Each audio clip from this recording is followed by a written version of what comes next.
이 시간 우리 하나님 앞에 먼저 성경 봉독하고 또 같이 기도하려고 합니다. 하나님께서 오늘 우리에게 주신 말씀은 하박국 1장 1절부터 4절까지의 말씀 1302쪽입니다. 구약성경. 구약성경 1302쪽 하박국 1장 1절부터 4절까지의 말씀입니다. 우리 한 목소리로 같이 하나님의 말씀을 봉독하겠습니다. 같이 읽습니다. 선지자 하박국이 묵시로 받은 경고라. 여호와여, 내가 부르짖어도 주께서 듣지 아니하시니 어느 때까지리이까? 내가 강포로 말미암아 외쳐도 주께서 구원하지 아시나이다. 어찌하여 내게 죄악을 보게 하시며 패역을 눈으로 보게 하시나이까? 겁탈과 강포가 내 앞에 있고 변론과 분쟁이 일어났나이다. 이러므로 율법이 해이하고 정의가 전혀 시행되지 못하오니 이는 악인이 의인을 에워쌌으므로 정의가 굽게 행하여짐이니이다. 아멘. 이 시간은 먼저 광고를 하고 좀 다시 한번 기도하려고 합니다. 오늘은 끝나고 나서 며칠 동안처럼 각자 가는 것이 아니라 다 함께 끝나고 함께 셀레브레이션, 하나님께서 우리를 위해 부활하신 그날을 기대하면서 찬양하고 인사하며 나가려고 합니다. 그래서 우리 같이 한번 끝날 때까지 그냥 가지 마시고 교회차 먼저 떠나지 않습니다. 그러니까 그렇게 기대했으면 좋겠고요. 먼저 소식 몇 가지 전하게 되면요. 그동안 이제 오늘까지 5일 동안 또 차량을 운전해 주시고 주차 안내 주시고 또 예배 안내 주시고 찬양팀으로 섬겨 주시고 방송실에서 섬겨 주시고 또 밖에 선물을 전달해 주실 모든 한 분 한 분에게 진심으로 감사를 드립니다. 특별히 4일 동안은 우리 교회 평상시에 있는 작년 찬양팀이 했다면 오늘은 이제 우리가 한 달에 한 번씩 매월 첫째 주 금요일 날 드릴 기도의 찬양팀이 쉐키나라고 해서 하나님의 영광의 뜻을 갖고 있는데 그 찬양팀 오늘 처음으로 여러분 앞에 선보였습니다. 이제 계속해서 매달 첫 번째 주 금요일은 이 쉐키나 찬양단과 함께 하나님 앞에 더욱더 깊이 기도하려고 합니다. 이 시간에 들어서 우리 학생들이 좀 많습니다. 우리 박수로 격려하고 축복하겠습니다. 잘했습니다. 네, 그리고 오늘은 학생들도 있어서 제가 설교를 다른 때와 조금 다르게 짧게 하겠습니다. 제가 기도하고 말씀 나누겠습니다. 살아계신 아버지 하나님, 오늘도 우리 성도님 한 분 한 분을 주님 전에 불러주시고 기도할 마음을 주심에 감사를 드립니다. 아무리 바쁘다 할지라도 분주하다 할지라도 삶의 문제가 복잡하다 할지라도 이 모든 문제 해결이 하나님께 있음을 알기에 기도의 자리로 나왔습니다. 이 5일간의 기도를 더욱더 깊이 배우는 시간 되게 하여 주시옵고 이와 같은 과정을 통해 우리 기도가 다시 한번 회복되는 복된 시간 되게 하여 주옵소서. 특별히 오늘 하박국을 통해 하나님의 말씀을 듣습니다. 이 말씀이 우리 성도 한 분 한 분에게 마음에 새겨지게 도와주시옵고 하박국처럼 기도할 때 하박국이 만난 하나님이 우리 성도들의 하나님이 되게 하여 주옵소서. 오늘도 하나님의 도우심이 아니면 어찌할 바가 없어 다양한 제목으로 예물 드린 손길들이 있습니다. 이 모든 예물 기쁘게 받아 주시옵고 우리 성도 한 분 한 분의 삶의 구석구석에 하나님의 만져주심과 일으켜주심과 새롭게 하심이 경험될 수 있도록 은혜 위에 은혜를 더하여 주옵소서. 예수님의 이름으로 기도하옵나이다. 아멘. 오늘 본문은 이 하박국 선지자의 기도인데 그냥 일반적인 기도가 아니라 하소연이 섞인 기도입니다. 여러분, 보통 우리가 선지서를 보게 되면 어떻게 시작하냐면 이 사람이 어느 시대에 활동했다, 또 이름은 무엇이다, 어떻게 소명을 받았다, 이렇게 그 사람에 대해서 이야기를 하는데 오늘 본문은 좀 특이합니다. 하박국은 먼저 기도로 시작합니다. 그런데 그 기도가 어떻게 시작하는가? 2절 보면 이렇게 말하죠. 여호와여, 내가 부르짖어도 주께서 듣지 아니하시니 어느 때까지니까? 라고 말합니다. 그러니까 여러분, 우리 성경에 보면 어떤 말이 가장 먼저 나와 있죠? 여호와여, 하나님 부르는 것이 가장 먼저 나와 있습니다. 그런데 원문을 보면 그것이 아니라 주여 어느 때까지니까? 그러니까 어느 때까지입니까? 이게 가장 먼저 나와 있다는 거죠. 다시 말하면 지금 본문은 이 하박국이 하나님 앞에 하소연하고 있는 이 장면을 강조하고 있다는 겁니다. 그렇다면 여러분, 하박국은 왜 이런 질문을 던지는 걸까요? 정말 궁금해서 그런 걸까요? 하나님, 언제까지입니까? 그 시간을 알고 싶은 걸까요? 그렇지 않죠. 지금 하박국은 하나님께 하나님 도대체 언제까지 그러실 겁니까? 하소연하고 있는 겁니다. 왜 이게 하소연이냐? 그 이어지는 말씀 보면 그 이유를 알 수 있는데요. 하박국은 이렇게 말하죠. 내가 외쳐도 주께서 구원하지 아니하십니다. 여러분, 2절을 한번 끝까지 읽었으면 좋겠는데 다시 한번 읽어볼까요? 시작. 여호와여, 내가 부르짖어도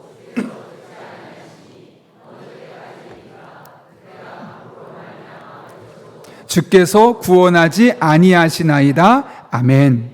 여기 보면 동사가 4개 나옵니다. 첫 번째 뭐냐면 부르짖어도, 두 번째는 외쳐도, 세 번째는 듣지 아니하시니, 네 번째는 구원하지 아니하시니.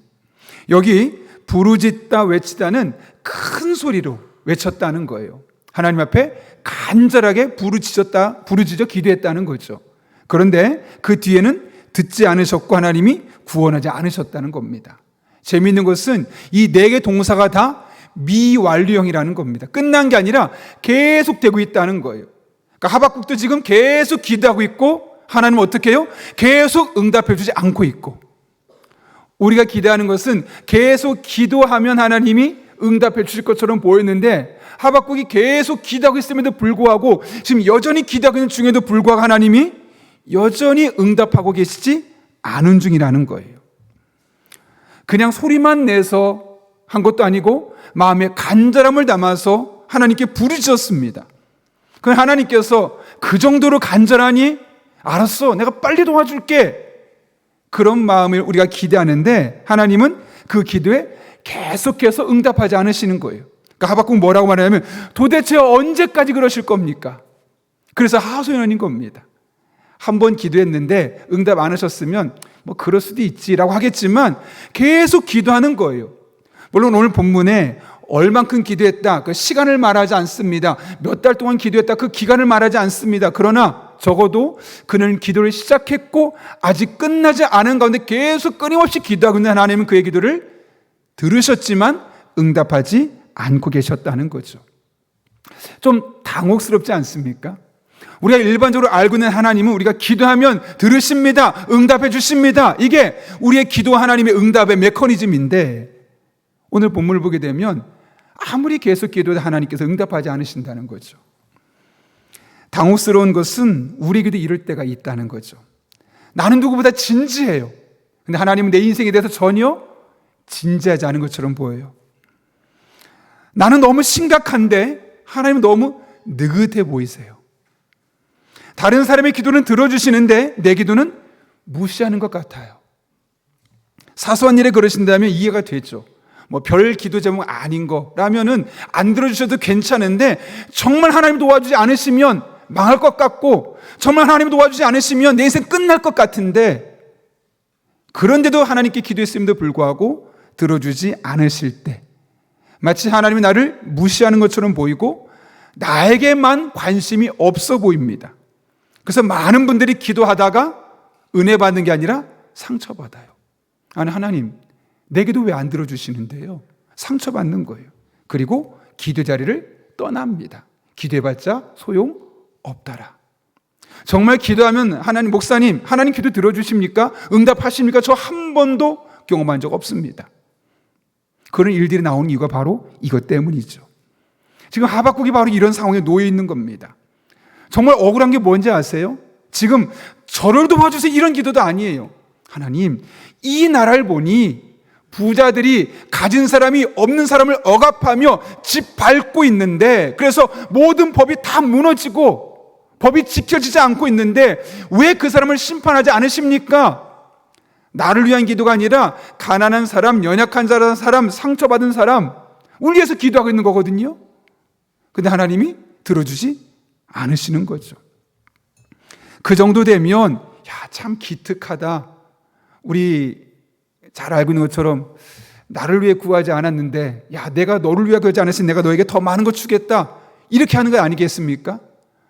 너를 위해 구하지 않았으니까 너의 기도도 들어주고 네가 구하지 않은 것까지 줄게, 이랬으면 좋겠는데 하나님은 이런 하박국의 간절한 기도조차 철저하게 외면하고 있는 거죠. 여러분, 이런 상황 가운데 우리는 어떻게 해야 될까요? 무엇이 최선일까요? 응답하지 않으신 하나님 앞에 우리가 할 일은 무엇일까요? 기도를 포기하고 나의 살 길을 찾는 것이 가장 현명하고 가장 빠른 방법일까요? 여러분, 하박국은 어떻게 했습니까? 2절 말씀이 너무 중요해요. 여호와여, 내가 부르짖어도 주께서 듣지 아니하시니 어느 때까지리까? 내가 강포로 말미암아 외쳐도 주께서 구원하지 아니하시나이다. 이게 무슨 말이죠? 계속 응답이 없었지만 기도의 자리를 떠났지 않았다는 거죠. 하박국은 그럼에도 불구하고 계속해서 기도하며 하나님 앞에 하소연하고 있는 겁니다. 하나님, 제가 아직까지 기도하고 있잖아요. 여전히 그거 놓고 기도하고 있잖아요. 언제까지 내 기도를 안 들어주실 겁니까? 하소연하며 기도하고 있는 거죠. 하소연을 하더라도 그는 기도의 자리를 떠나지 않았습니다. 여러분, 하나님께 하소연하는 것이 아예 기도를 멈추는 것보다 훨씬 나은 겁니다. 하소연하면서 기도하는 것이 아예 기도 자리를 떠나는 것보다 훨씬 지혜로운 방법이고 가장 확실한 방법입니다. 여러분, 잘 생각해 보십시오. 다이어트를 하는데 금방 살이 빠지지 않아요. 에이, 살 안 빠지네. 운동 포기하는 게 맞을까요? 그럼에도 불구하고 계속 다이어트를 하는 게 맞을까요? 우리 여성분들 잘 아시잖아요. 평생 다이어트 하시잖아요. 그렇죠? 마찬가지예요. 지금 당장 응답이 없다고 해도 포기하지 말라는 거죠. 지금 하박국이 우리에게 그 모델을 보여주는 거예요. 계속 기도했지만 응답이 없어요. 또 기도하고 다시 한번 기도하고, 하나님 도대체 언제까지 응답 안 하실 겁니까? 다시 기도하고 다시 기도하고. 그랬더니 하나님 결국 어떻게 하시던가요? 5절 말씀인데 이렇게 말씀하십니다. 같이 읽겠습니다. 시작. 여호와께서 이르시되 너의 생전에 내가 한 가지 일을 행할 것이라. 누가 너에게 말할지라도 너희가 믿지 아니하리라. 아멘. 여호와께서 이르시되, 이 말이 뭘까요? 하박국의 기도에 응답해 주신 겁니다. 여러분, 하박국은 구조가 아주 단순합니다. 성경은 3장까지 있고 20절씩 있다 보니까 길어 보이지만 아주 단순한 구조입니다. 하박국이 하나님 앞에 기도합니다. 근데 오랫동안 응답하지 않으신 하나님 앞에 하박국이 마침내 오늘 보면 5절처럼 여호와께서 이르시되 응답을 받았거든요. 그랬더니 하박국이 또 다시 기도해요. 그랬더니 그때부터는 또 응답하세요. 그리고 나서 하박국이 반응이 나타납니다. 하나님 앞에 찬양하고 하나님 하실 일들을 간증하고. 처음에 응답이 안 될 때는 너무 길어 보이고 전혀 응답이 되지 않을 것처럼 보이는데 한번 응답이 되고 나니까 그때부터는 계속 하나님과 대화가 되는 겁니다. 다시 기도하고 응답되고 다시 기도하고 응답되고 하나님을 찬양하고 간증하고. 이것이 하박국서를 통해서 하박국이 우리에게 보여주고 싶었던 겁니다. 하박국은 이런 의도를 가지고 하박국서를 쓰게 된 거죠. 비록 지금 당장 응답이 없어 보여도 포기하지 말고 기도하고 또 기도하다 보면 어느 순간 하나님께서 응답하실 때가 있다는 거예요. 그리고 그 결과 하나님을 찬송하게 될 것이고 그 하나님을 간증하게 될 것이라고 하박국이 1장부터 3장까지 우리에게 풀어서 쓰고 있는 겁니다. 제가 서울에서 일정이 있어서 오전에 일찍 가서 이제 8시쯤에 가서 이제 카페에서 이제 설교를 준비하고 있었거든요. 근데 잠시 후에 아버지와 아들이 오는 거예요. 아버지는 한 30대 중후반 정도 돼 보이고 아들은 한 4살 정도 돼 보이더라고요. 4세에서 5세 정도 되어 보이는데 갑자기 아빠와 아들이 딱 자리에 앉자마자 팔씨름을 하는 거예요. 그리고 나서 막 하다가 갑자기 꼬마아이가 내가 이겼다 하고 얼굴 너무 환해지는 거예요. 제가 아빠 얼굴을 봤어요. 아빠가 더 좋아하더라고요. 여러분, 아들이 아빠를 이긴 걸까요? 아니죠. 아빠가 져준 거죠. 아들을 기쁘게 하기 위해서 아빠가 일부러 져주고 아들의 마음을 기쁘게 해준 겁니다. 그런데 돌아보면 하나님과 우리 사이의 관계도 그렇지 않을까요? 하나님은 아주 자주 우리에게 일부러 져주십니다. 그래서 우리가 잘못하고 있음에도 불구하고 때로는 그 모든 죄를 용서해 주시고 우린 여전히 부족하고 연약하지만 하나님께 계속 기도하면 그 기도를 세심하게 귀를 기울이시다 마침내 어느 가장 중요한 순간에 응답하여 주시는 거죠. 대표적인 인물이 야베스예요. 저는 야베스를 성경에서 가장 좋아합니다. 왜냐? 저 인생과 많이 비슷하기 때문에요. 여러분이 야베스를 성경에서 뭐라고 말하냐면 형제들 중에 가장 존귀한 자라고 이야기합니다. 가장 귀중한 자라고 이야기합니다. 그런데 그의 형편을 보면 전혀 그렇지 않죠. 아주 가난한 비참한 상태에서 태어났습니다. 역대상 4장 9절을 보면 이렇게 이야기해요. 야베스는 그 형제보다 귀중한 자라. 그의 어머니가 이름하여 이르되 야베스를 하였으니 이는 내가 수고로이 낳았다 함이었더라. 여기 야베스에 대해서 두 가지를 알 수 있어요. 첫 번째 뭐냐면 그의 어머니가 이름을 지었다는 거예요. 그 당시엔 남성 중심 사회이기 때문에 아들의 이름을 보통 누가 짓느냐? 아버지가 짓거든요. 근데 어머니가 아들을 지었다는 게 뭘까요? 아이가 태어날 때 이미 아버지가 세상을 떠났다는 거예요. 그래서 어머니 혼자 아이를 낳고 그 아이의 이름을 지었다는 거죠. 홀어머니 밑에 태어나서 홀어머니와 함께 산 겁니다. 그리고 그의 이름의 뜻이 뭐냐면 내가 수고로이 낳았다. 여러분, 어느 부모가 자녀 이름을 지으면서 이렇게 고통스러운 이름을 짓고 싶겠습니까? 뜻이 좋고 이 아이가 잘 되었으면 하는 이름을 짓지 않습니까? 그런데 오늘 본문에 아들의 이름을 지으면서 너는 고통이야. 너만 보면 참 내가 힘든 시절이 생각나.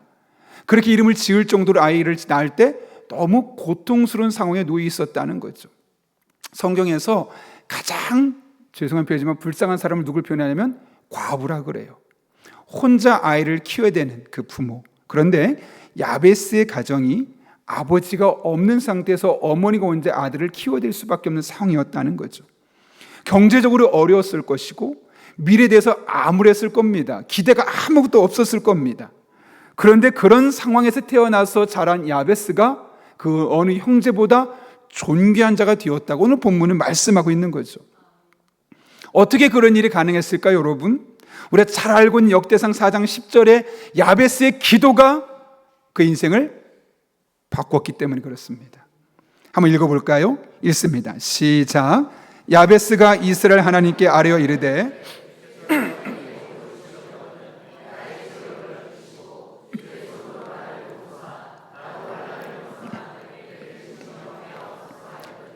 하나님이 그가 구하는 것을 허락하셨더라. 아멘. 야베스가 하나님께 아뢰어 이르되 기도했다는 거예요. 어떻게 해요? 하나님 제 인생 너무나 비참합니다. 그래서 간절히 복을 주시고 지경을 넓히시고 환난을 벗어나 근심 없게 해주십시오라고 하나님께 기도했다는 거예요. 그럴 때 하나님이 그의 기도를 허락하셨다. 여러분, 기도는 하나님이 허락하셔야지만 우리들의 삶에 나타나는 증거입니다. 근데 중요한 것은 여기 허락하다는 단어 뜻이에요. 와 이야베라는 단어거든요. 이게 뭐냐면 성취하다는 뜻인데 이 문법이 되게 중요합니다. 뭐냐면 계속적인 와우. 이게 뭐냐면 한 번에 그렇게 되지 않았다는 거예요. 조금씩 이루어졌다는 거죠. 야베스가 하나님께 기도했더니 하나님이 그래 하고 마치 로또 맞은 것처럼 확 그 인생을 확 바꿔주신 게 아니라는 거예요. 야베스는 계속 기도했어요. 변화가 일어나지 않죠. 또 기도했어요. 변화가 일어나지 않습니다. 또 기도합니다. 그런데 그렇게 계속 기도하는 과정을 통해서 하나님께서 계속해서 조금씩 그의 인생을 바꿔주셔서 어느 날 돌아봤더니 그 형제들보다 존귀한 자가 되어 있었더라는 거죠. 여러분, 우리는 하나님의 기도 응답을 마치 로또 복권을 맞듯이 한순간에 뭔가 확 바뀌는 걸 기대합니다. 물론 그럴 때도 있습니다. 그러나 오늘 야베스의 기도처럼 많은 경우는 내가 끊임없이 응답이 없음에도 불구하고 하나님 붙들고 의지하며 계속 기도할 때 조금씩 변화가 일어난 것이고 그 조금씩 일어난 그 변화가 쌓이면서 어느 순간 돌아보면 하나님이 이렇게 함께 하셨습니다. 하나님의 은혜입니다. 간증할 수 있는 그런 놀라운 일들이 일어나게 되는 것이죠. 저는 그래서 야베스를 너무나 좋아합니다. 좀 전에 이야기했던 것처럼 저 인생과 많이 비슷하기 때문에 그렇죠. 그래서 저는 시간만 나면 여러분이 야베스 이야기를 하고 싶어요. 이 시간이 많지 않기 때문에 저희 이야기를 할 수 없지만 하나님 앞에 끊임없이 지속적으로 계속 기도하며 살아왔을 때 저의 모습을 보면 많은 사람이 놀랍니다. 야, 네가 덕후 아니야? 어렸을 때 그 모습, 감정, 생각, 능력과 너무나 많이 달라진 모습을 보면서 친구들이 깜짝깜짝 놀라요. 며칠 전에 친구한테 전화가 왔어요. 저는 친구인데, 고등학교 친구인데 저한테 목사님이라고 그래요. 교회 안 다니는 친구인데. 그래서 저한테 기도해달래요. 내가 아무리 돌아보고 많은 친구들을 찾아봐도 목사님께 기도하는 게 가장 확실하다고 느꼈기 때문에 목사님께 기도를 좀 부탁한다고 연락이 온 겁니다. 제가 책을 하나 선물해 주면서 함께 기도해 주고 이렇게 한번 기도해 보라 라고 이야기를 하는 거죠. 그 친구가 저를 보면 깜짝 놀랍니다. 네가 고등학교 때 덕환이가 아닌데 목사님 되고 정말 많이 변했구나. 근데 그 이면을 들여다보면 제가 야베스처럼 하나님 앞에 끊임없이 고등학교 때부터 기도했던 그것이 계속 기도하는 겁니다. 저의 삶이 한꺼번에 바뀌지 않더라고요. 그런데 기도하다 보니 어느덧 1년이 지나고 10년이 지나고 20년이 지나고 30년이 지나고 그러다 보니 어느 순간 그 기도의 열매가 저의 삶에 차곡차곡 쌓여져서 오늘날의 저의 모습을 만들어가고 있더라고요. 저는 저의 은퇴할 때가 기대가 됩니다. 왜냐하면 제가 하나님 앞에 계속 기도할 것이고 하나님 저의 기도를 들으시고 조금씩 저의 삶을 바꿔갈 것을 믿기 때문에요. 여러분의 삶을 바라보면 여러분은 어떻습니까? 지금 현재 여러분의 모습을 보면서 어떤 분은 참 절망하고 낙심하고 내 인생이 이렇게 끝난다면 참 비참하고 마음이 아프겠다라고 생각되는 분들이 있을 겁니다. 그러나 여러분 너무 걱정하지 마십시오. 여러분이 아무리 기도했어도 여러분의 삶의 변화가 없어도 끝까지 하나님만 붙들고 하나님만 의지하며 계속 기도하며 나아가면 조금씩 여러분의 삶 바뀌게 될 것입니다. 그리고 야베스처럼 기도하는 은혜를 맛보게 될 것입니다. 이번 한 주 동안 기도하면서 여러분의 마음속에 기대감이 있었을 수도 있습니다. 그래, 이번 기대는 바꾸시는 하나님의 주제처럼 내 인생이 많이 바뀌었으면 좋겠다. 그런데 오늘 기도회가 끝나가는 시점인데 4일이 지났는데 별로 바뀐 게 없어서 뭐지? 이름만 거창했네? 라고 생각하는 분명히 이 자리에 계실 거라고 표정을 보니 많이 있는 것 같습니다. 아무 일도 일어나지 않아서 여러분 답답할 수 있습니다. 그런데 너무 걱정하지 마시고 오히려 그러면 그럴수록 다시 하나님 앞에 나와서 기도할 수 있기를 바랍니다. 절대로 기도를 멈추지 마십시오. 여러분의 상황이 절망적이라 할지라도 하나님이 내 기도를 외면하는 것처럼 보여도 기도를 멈추지 말고 하박국처럼 기도하고 또 기도해 보십시오. 야베스처럼 계속 끝까지 기도해 보십시오. 하나님이 여러분의 상황을 다 지켜보고 계십니다. 친히 응답해 주실 겁니다. 여러분의 상황을 바꿔주실 겁니다. 조금씩 응답해 주셔서 마침 어느 순간 여러분의 삶을 역전시키신 하나님을 여러분의 입술을 통해 간증하게 될 것입니다. 지금 오늘의 하나님이 아니라 여러분의 삶을 조금씩 바꿔서 마침내 새로운 인생을 주실 하나님을 기대하며 그 바꾸신 하나님을 의지하며 기도할 수 있는 저 여러분 될 수 있기를 예수님의 이름으로 축원합니다. 이 시간 그 은혜를 삼으면서 우리 야베스의 기도, 야베스가 가졌던 그 마음이 오늘 우리에게 부어질 수 있게 해주시고 우리가 함께 기도할 때 야베스의 마음을 갖고 죽는 그날까지 기도하며 나갈 때 우리들의 삶의 다양한 영역에서 하나님의 은혜가 임하게 도와주시고 기도가 응답되게 하여 주옵소서.